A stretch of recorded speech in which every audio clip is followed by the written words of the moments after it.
Hello everyone, welcome to our channel. இன்றைக்கி நம்ம சேனலில் ஒரு பாத்ரூம் க்ளீனிங் டிப்ஸ் தான் பார்க்க போகிறோம். என்ன ப்ரூஃபோடு வந்திருக்கேன் அப்படின்னு பார்த்தீங்கன்னா, நம்ம சாக்கடை கொசு அப்படின்னு சொல்லுவோம் இல்லைங்களா, அந்த மாதிரி அங்கேயும் இங்கேயும் பறந்துகிட்டே இருக்கும். பாத்ரூம் ஏரியாலலாம் நம்ம பார்த்துருப்போம். இந்த கொசு சீனாவில் ஒரு குழந்தை புழுவாந்தி எடுக்கிற அளவுக்கு மோசமான கண்டிஷனுக்கு கொண்டு போயிருக்கு. இந்த வாயில் சுரக்கக்கூடிய அந்த எச்சில் லார்வா அப்படின்னு சொல்லுவோம் இல்லைங்களா, அதுலேருந்து தான் இந்த நோய் வந்திருக்குது அப்படின்னு சொல்கிறாங்க. அதனால் நானும் போய் என்னுடைய பாத்ரூமில் இருக்குதா ஃபஸ்ட்டு செக் பண்ணுவோம். ஏன்னா ஓவரால் பார்க்குறப்ப நம்மளுக்கு ரொம்ப க்ளீனாக இருக்கிறது மாதிரி தான் இருக்குது. ஸோ அது நம்ம கிச்சனில் இருக்குதா பாத்ரூமில் இருக்குதா செக் பண்ணுவோம் அப்படின்னு பார்க்குறதுக்காக இந்த மாதிரி பாலித்தீனில் சமையல் எண்ணெய் ஊற்றி ஃபஸ்ட்டு ஓவரால் ஸ்ப்ரெட் பண்ணிட்டேன். இந்த கவரை பார்த்தீங்கன்னா அங்கே டைட் பண்ணி விட்டுட்டேன். நான் இந்த மாதிரி ஒரு கொஞ்சம் உயரமான இடங்களில் டைட் பண்ணி விட்டுக்கிறலாம். பூச்சி அதில் இருந்தால் நீங்கள் இந்த ஒரு டிப்புமே ஃபாலோ பண்ணலாம். நீங்கள் என்ன தான் யூஸ் பண்ணாலும் ரொம்ப பேட் கண்டிஷனில் இருக்குது, கொஞ்சம் ஈரப்பசை அதிகமான இடங்களில் இது வரும்னு சொல்கிறாங்க. இந்த மாதிரி ப்ராப்ளம் இருந்ததில்லை. இங்கே பார்த்தீங்கன்னா குவார்ட்டர்ஸ் கீழே இருக்குது அப்படிங்கிறனால அதிகமாக பனி இங்கே இருக்குன்ற ரீசன்னாலையும் அந்த பாத்ரூம் ஏரியா ஈரப்பசையோடு தான் இருக்குது. பார்த்தீங்களா, இந்த பாலித்தீன் நிறைய கரெக்டாக அந்த வீடியோவில் காட்டின பூச்சி தான் இருந்துச்சு. சோப்பு ஓடநீல் மேலேயுமே இருந்துச்சு. அப்போ பிள்ளைங்களோட ப்ரஷ்ஷு யூஸ் பண்ணுற டப்பு தண்ணி இதில் எல்லாத்துலேயும் விழுக தானே செய்யும். ஸோ நம்ம முன்னோர்கள் யூஸ் பண்ணது தான் ஒன்றும் இல்லை, சாம்பிராணி புகை காட்டுறது ரொம்ப ஒரு யூஸ்ஃபுல்லானது.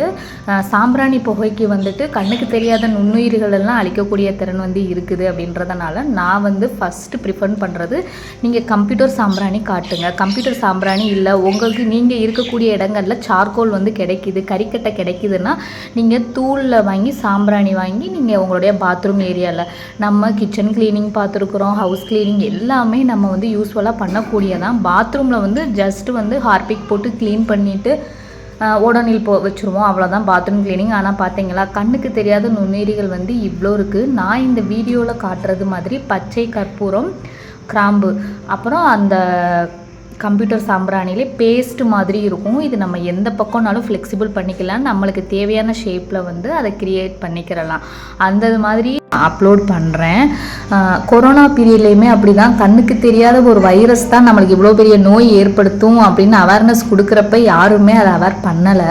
அப்புறம் ரொம்ப சிவியராக நம்மளுக்கு அக்கம் பக்கத்து வீட்டிலலாம் இறந்து போகிறாங்க அப்படின்ற ஒரு ரீசன் தெரிஞ்ச பிறகு தான் அதோட புரிதலே நமக்கு வர ஆரம்பிச்சிச்சு. அந்த கண்ணுக்கு தெரியாத உயிர் தான் இவ்வளோ பாதிப்பை ஏற்படுத்துச்சு, இவ்வளோ உயிரை நாசம் பண்ணுச்சு.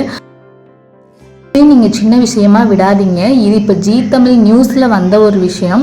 இந்த மாதிரி நீங்கள் பூச்சி இருக்குதுன்னா உடனே அதுக்கானதை பண்ணுங்கள். அடிக்கடி நீங்கள் சாம்பிராணி புகை போட்டுக்கிட்டே இருந்தீங்கன்னா இந்த மாதிரி நுண்ணுயிர்கள் கண்டிப்பாக வராது. அதே மாதிரி பெரிய பெரிய பூச்சிகளுக்கு பயப்படுறதை காட்டிலும் இந்த மாதிரி கண்ணுக்கு தெரியாத பூச்சிகள் தான் அதிகமான பாதிப்பை குழந்தைங்களுக்கு ஹெல்த் இஷ்யூ, பிளட்டில் கலக்கிறது, வாந்தி எடுக்கிறது, சின்ன பிள்ளைங்களாம் டக்குன்னு ஒரு இன்ஜூர் வந்துச்சுன்னா ஓவராக பெரிய லெவலில் அது கொண்டு போய் விட்டுருது.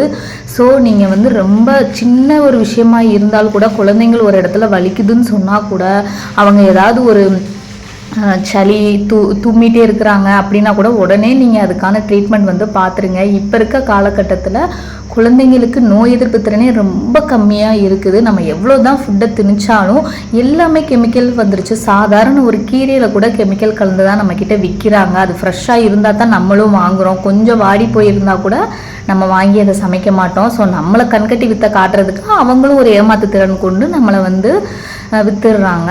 ஸோ நீங்கள் முடிஞ்ச அளவுக்கு எவ்வளோக்கு எவ்வளோ ஹைஜீனிக் அண்ட் க்ளீனாக இருக்க முடியுமோ இருங்க. எந்த ஒரு விஷயத்தையும் இந்த வீடியோவுக்கு நீங்கள் லைக் பண்ணலாட்டி கூட பரவாயில்ல, இந்த மாதிரி உங்கள் பாத்ரூமில் இருக்குது அப்படின்ற பட்சத்தில் உடனே அதை ஆக்ஷன் எடுங்க.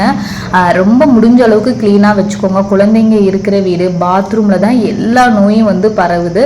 ஸோ குளிக்கிற டப்பு இது எல்லாமே அடிக்கடி நீங்கள் வெயிலில் எடுத்து வச்சு யூஸ் பண்ணுங்கள். நெக்ஸ்ட் ஒரு டிப் பார்த்தீங்கன்னா, எவ்வளோ தான் நம்ம ரூம் ஏர் ஃப்ரெஷ்னர் வாங்கி கொடுத்தாலும் அது டக்குன்னு முடிஞ்சிடும் இல்லைங்களா. ஸோ இந்த டிப் ஃபாலோ பண்ணி பாருங்கள். ஒரு சின்ன ஒரு வேஸ்ட்டு பிளாஸ்டிக் இந்த மாதிரிக்கு ஒரு சின்ன சைஸில் இருக்கக்கூடியதில் எடுத்துக்கோங்க. நீங்கள் use and throw plastic cup கூட எடுத்துக்கிடலாம்.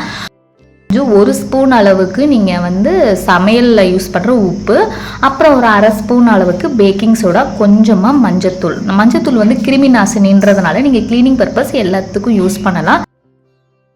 கற்பூரம் இருந்தாலும் போட்டுக்கலாம். இந்த மாதிரி நார்மலான கற்பூரமும் ஒரு 5-6 கற்பூரம் எடுத்துட்டு அதில் ஒரு கற்பூரம் மட்டும் நான் நசுக்கி போட்டிருக்கிறேன். என்னன்னு பார்த்தீங்கன்னா 5-6 கிராம்பு போட்டுக்கோங்க. இந்த கிராம்பு வாடையுமே நல்லா ஸ்ப்ரெட் ஆகும். இதில் வந்து நெக்ஸ்ட் நான் என்ன ஊற்ற போகிறேன்னு பார்த்தீங்கன்னா, உங்ககிட்ட லைசால் இருந்தால் நீங்கள் லைசால் ஊற்றிக்கலாம், இல்லை கம்ஃபர்ட் இந்த மாதிரி நம்ம க்ளீனிங் பர்பஸுக்கு கொஞ்சம் ஸ்மெல் வர்றதுக்காக வச்சுருப்போம் இல்லைங்களா, அந்த மாதிரி இருக்கிறத நீங்கள் எதுனாலும் ஊற்றிக்கோங்க. நீங்கள் லைசாலும் ஊற்றிக்கலாம். நான் லைசால் தான் இன்றைக்கி எடுத்திருந்தேன், என்கிட்ட வந்து கம்ஃபர்ட் இல்லை அப்படின்றதுனால. இந்த ஒரு இது வந்துட்டு அந்த ஈரப்பசையோடு அந்த உப்பு மேற்கொண்டு நீங்கள் கல்லுப்பு யூஸ் பண்ணிங்கன்னா உங்களுக்கு ரிசல்ட் இன்னும் சூப்பராக இருக்கும்.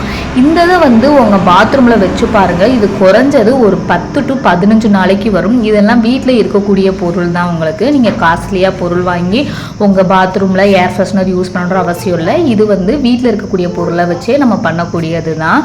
கண்டிப்பாக உங்களுடைய குழந்தை விஷயத்தில் உங்களுக்காக இப்போ நான் வந்து இந்த வீடியோ போட்டிருக்குது உங்களுக்கு யூஸ்ஃபுல்லாக இருக்கும்னு நினைக்கிறேன். நம்ம சேனலை சப்ஸ்கிரைப் பண்ணாமல் பார்த்துட்டு இருந்தீங்கன்னா கண்டிப்பாக நம்ம சேனலை சப்ஸ்கிரைப் பண்ணிவிட்டு பாருங்கள். இந்த வீடியோ பிடிச்சிருந்தா கண்டிப்பாக லைக் பண்ணுங்கள், கமெண்ட் பண்ணுங்கள், ஷேர் பண்ணுங்கள். Keep supporting. Thanks for watching the video.